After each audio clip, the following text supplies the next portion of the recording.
this is the new version of my 711L screwdriver handle. Now this holds both extenders and the ratchet and 8 different bits.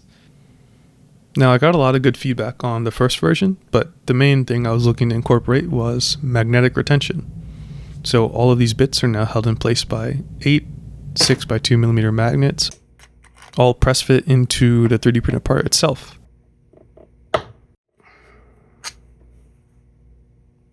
Now if you want these to hold in a little tighter, you can just use some super glue.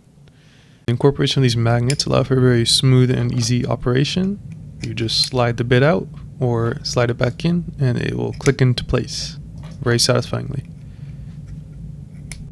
Both extenders are still pressed into place and are held there by the resistance of the plastic, but one thing I did need to change was the way the ratchet was retained.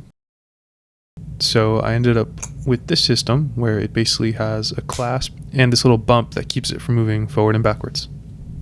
This new retention system should be far less prone to wear and hold up a lot better over time. You still maintain all the original functions of the ratchet and extenders, like being able to do the T-handle, and also doing the extra long ratchet arm. In addition to that, this also makes an independent screwdriver, and you can use the ratchet and screwdriver separately for something like disassembly. On the new version, the handle is slightly wider, but this is a worthwhile trade-off for magnets in my opinion.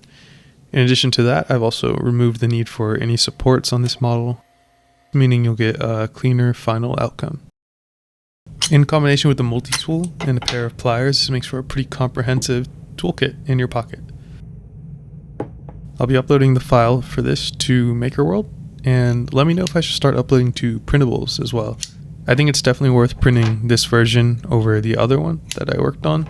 The magnets just make it such a better operation, and it's definitely worth going out and getting some small magnets to make this work. If you do print this, do let me know how it turns out, and I'll try and improve anything based off your feedback. If you'd like to see some other stuff I designed, I have this video where I made my own version of a Victorinox Swiss card, and that's about it.